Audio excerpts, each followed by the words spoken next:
हमारे योगी महाराज भी कोई कम नहीं है। वो भी जितना भ्रष्टाचार है और जितने इनके गुर्गे हैं, जितने आतंकवाद ये आतंक फैला रहे हैं, वो मिटा के ही रहेंगे। और इनको तो कहा था कि हम मिट्टी में मिला देंगे, इनको तो मिट्टी में मिला दिया।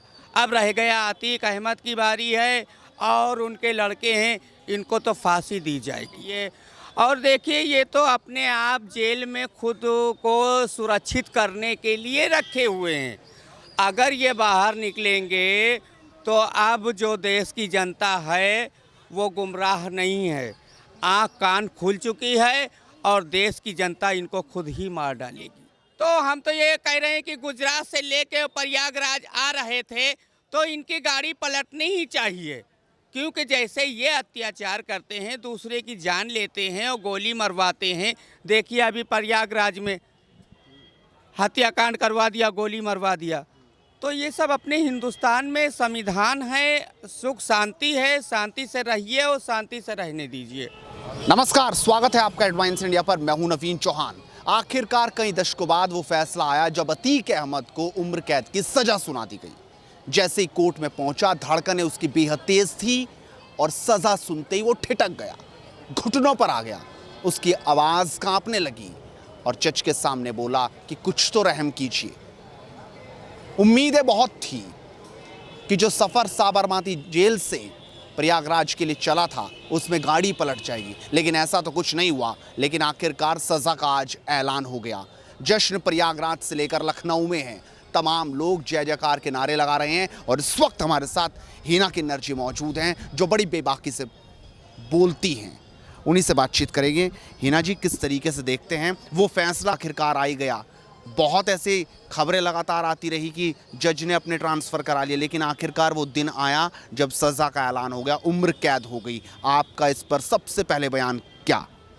देखिए, सबसे पहले तो हम किन्नर कल्याण बोर्ड की हिना किन्नर, जय श्री राम, हर हर महादेव, किन्नर कल्याण बोर्ड की सदस्य, और अपने मोदी जी को और योगी जी को, अमित शाह जी को, जेपी नड्डा जी को सबसे पहले प्रणाम करती हूँ, धन्यवाद देती हूँ और नवरात्र की हार्दिक शुभकामनाएं।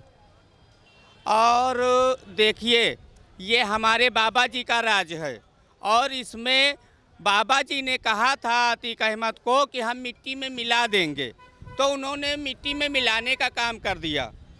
और देखिए, जैसे इससे पहले अतीक अहमद जो हैं, जब इनको सज़ा सुनाने की टाइम आता था तो उसमें ये होता था कि जज जो है अपना ट्रांसफ़र करवा लेते थे, उस जगह से वो अपने ट्रांसफ़र करवा के चले जाते थे। लेकिन हमारे माननीय मुख्यमंत्री योगी आदित्यनाथ जी ऐसे हैं जो अतीक अहमद को जाने नहीं दिया और वो गुजरात से प्रयागराज जेल में लेके आए हैं। और इनको तो हमारा कहना, इससे पहले भी हम कह चुके हैं कि इनको हजरतगंज में ला के और इनको फांसी देना चाहिए, क्योंकि हर जीव जंतु में सबके जान है और ये हिंदुस्तान हमारा है और हिंदुस्तान में सब लोग अपने हिल मिल के रहना चाहिए और ना तो दंगा, ना तो विवाद, ना तो फसाद होना चाहिए। लेकिन लोग अब ये भी कह रहे हैं कि उम्र कैद सिर्फ काफ़ी नहीं है, गाड़ी पलटनी चाहिए, एनकाउंटर होना चाहिए, फांसी की सज़ा की मांग लगातार जो परिवार है, पीड़ित परिवार, वो कर रहे हैं। आप किस तरीके से देखते हैं? क्या आप गाड़ी पलटने का वक्त आना चाहिए? बिल्कुल, जैसे कि वो क्या विकास दुबे जी थे तो उनकी गाड़ी पलटी थी, तो हम तो ये कह रहे हैं कि गुजरात से लेके प्रयागराज आ रहे थे तो इनकी गाड़ी पलटनी ही चाहिए, क्योंकि जैसे ये अत्याचार करते हैं, दूसरे की जान लेते हैं और गोली मरवाते हैं। देखिए अभी प्रयागराज में हत्याकांड करवा दिया, गोली मरवा दिया। तो ये सब अपने हिंदुस्तान में संविधान है, सुख शांति है, शांति से रहिए और शांति से रहने दीजिए। और ये सब गलत काम है, ये गलत काम बिल्कुल ना कीजिए और इनकी गाड़ी बिल्कुल पलटना ही चाहिए। इनकी गाड़ी बिल्कुल, जो लोग कह रहे हैं बिल्कुल सत्य कह रहे हैं, बिल्कुल सच कह रहे हैं, इनकी गाड़ी पलटनी चाहिए और इनको फांसी दे देनी चाहिए। ये हम किन्नर का, जितने किन्नर हमारे हैं हिंदुस्तान के, सब के तरफ से ये कहना हम चाहते हैं कि इनको फांसी दे दी जाए। ये फांसी के ही देखा लोग जैसे ही ये फैसला आया उसके बाद तमाम राजनीतिक दल जो हैं, खासकर समाजवादी पार्टी अभी उस तरीके से मुखर नहीं है, नहीं बोल रही है इस पूरे मुद्दे पर, उनकी फांसी पर। कहीं ना कहीं आपको लगता है उनकी पार्टी से जुड़े रहे और एक बड़ा झटका लगा था अब अखिलेश यादव को लगा? देखिए अखिलेश यादव को देखिए झटका जो लगा है, क्यों लगा भाई? देखिए अभी जब ये प्रयागराज में गोली जब चली और अतीक अहमद के तीसरे वाले लड़के जो थे वो और उनके साथियों ने गोली जब चलाई तो वो भी किसी माई का लाल था जिसको गोली मारी गई। तो आज इनके ऊपर आई है तो आज इनको क्यों दुख लग रहा है? आज इनको भी दुख ना होना चाहिए।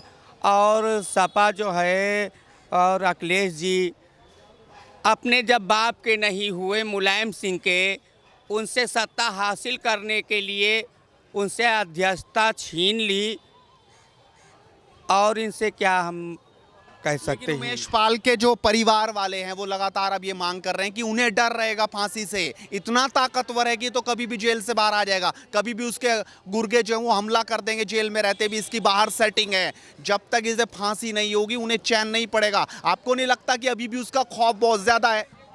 देखिए ऐसे लोगों का खौफ तो होता ही है और ये आतंकी होते हैं तो इनके गुर्गे जो हैं पूरे में फैले रहते हैं। लेकिन हमारे योगी महाराज भी कोई कम नहीं है, वो भी जितना भ्रष्टाचार है और जितने इनके गुर्गे हैं, जितने आतंकवाद ये आतंक फैला रहे हैं वो मिटा के ही रहेंगे। और इनको तो कहा था कि हम मिट्टी में मिला देंगे, इनको तो मिट्टी में मिला दिया। अब रह गया अतीक अहमद की बारी है और उनके लड़के हैं, इनको तो फांसी दी जाएगी। आपको लगता है कि इतने साल बाद अब आखिरकार वो मौका आ गया जब अतीक अहमद का जो गुनाहों की जो कहानी थी उसको उसकी सज़ा मिल रही है, लेकिन अभी भी कई लोगों को डर है कि जेल में रहने से काम नहीं चलेगा, अगर वो नहीं रहेगा तब काम चलेगा, क्योंकि परिवार को ऐसा डर अभी भी सता रहा है। क्या योगी जी वो इंसाफ दिला पाएंगे? क्या कोर्ट इससे आगे कोई फैसला करेगी? ऊपरी अदालत कोई फैसला को करना चाहिए कि नहीं? बिल्कुल ऊपरी अदालत से फैसला करना चाहिए और हमारे योगी जी जो हैं उनको फैसला करना चाहिए। और देखिए ये तो अपने आप जेल में खुद को सुरक्षित करने के लिए रखे हुए हैं।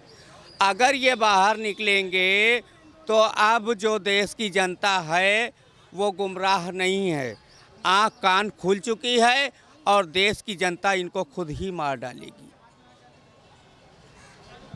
मीना किन्नर जो साफ तौर पर कह रही हैं कि और कड़ी सज़ा मिलनी चाहिए, क्योंकि जिस तरीके से परिवार जो है उमेश पाल का वो लगातार ये मांग कर रहा है कि और ज़्यादा सज़ा होनी चाहिए, फांसी की सज़ा होनी चाहिए। क्योंकि देखा हमने किस तरीके से साबरमती जेल में रहते हुए भी प्रयागराज में कितना बड़ा गोलीकांड हुआ जहाँ उमेश पाल की जान चली गई। आप भी लगातार अपनी राय रखिए और जुड़े रहिए एडवांस इंडिया के साथ, क्योंकि मुद्दों की बात इसी तरीके से बदस्तूर जारी रहेगी। नमस्कार।